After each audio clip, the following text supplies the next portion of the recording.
magkabit. Tuturo ko sa inyo kung paano magkabit ng Christmas light sa Christmas tree na hindi kita yung mga wire sa labas. Ngayon, saglit lang guys, lipat lang. So, ito yung Christmas tree. Ito yung sa taas. At naumpisahan ko na rin ng konti. Ingat lang kayo guys kasi masakit talaga maglagay dahil katulad nitong Christmas tree na matalas yung mga wire.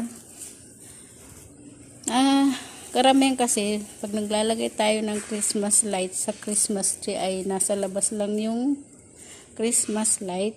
Pero yung ginagawa ko, yung Christmas light niya ay nandoon sa loob ng mga branch niya para hindi kita yung wire kung sakali hindi nakalabas. Na ito, naumpisahan ko na siya. Hindi ko sa inyo, ano lang siya, katulad nito.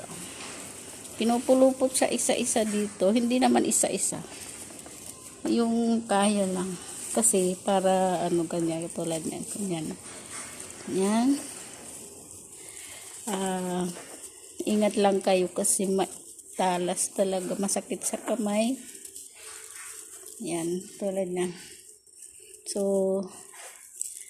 yan hanggang matapos yan, yung pag ikot-ikot lang.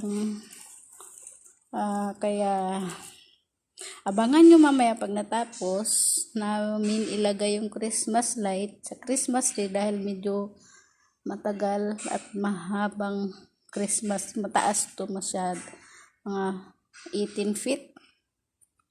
So, abangan nyo guys mamaya. So, yan guys, ituturo ko sa inyo paano maglagay ng Christmas light dito sa Christmas tree. Ganito lang to guys, maliwanag naman yata. Pupulupot nyo isa-isa yung mga wire, ilalagay nyo sa loob para hindi makikita. Dahan-dahan lang kayo kasi pag ganitong Christmas, siya, yung kanyang matalas. Kaya masakit sa kamay. Yan. Para kasi karamihan sa atin na naglalagay ng Christmas light sa ibabaw lang sa nilalagay, pero para hindi kita yung wire, lagay natin siya sa loob para maiba naman. So yan guys, ganito lang siya. Yan, hanggang tapos. Mamaya ipakita ko na lang sa inyo pag natapos. So yan guys, ayan na, naitayo na namin yung Christmas tree. Medyo mataas, ito pa lang, kalahati pa lang yung aming nalalagyan. At medyo ayosin lang natin yan ng konti. Ang mga ilaw ay nando sa loob ng wire, hindi na sa labas. So, antabayanan nyo na lang ulit mamaya pag buo na siya at ating sisindihan. So, yan guys. I'll be back. So, yan guys, malapit na matapos yung aming Christmas tree. Malapit na rin ang Pasko. Yan, 18 feet yan, 18 feet. 18 feet at meron pang 15 lang, ay inukog na rin. 18 yan. 15! At meron pang ikakabit sa ilalim. Ang hirap guys, ang aking kamay, sugat-sugat na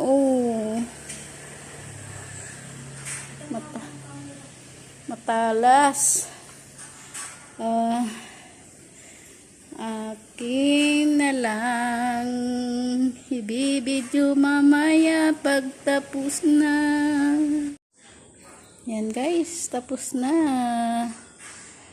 Yan ang aming Christmas tree na nagawa. Ayun, nasa loob yung ilaw. Hindi makikita yung wire sa labas dahil nasa loob siya. So yan guys, tapos na. Maglalagay na lang ng decorate.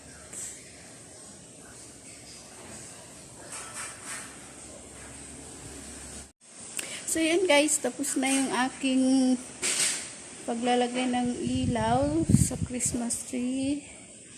So yan, nakikita nyo naman. Kung bago ka lang sa aking channel, subscribe ka na.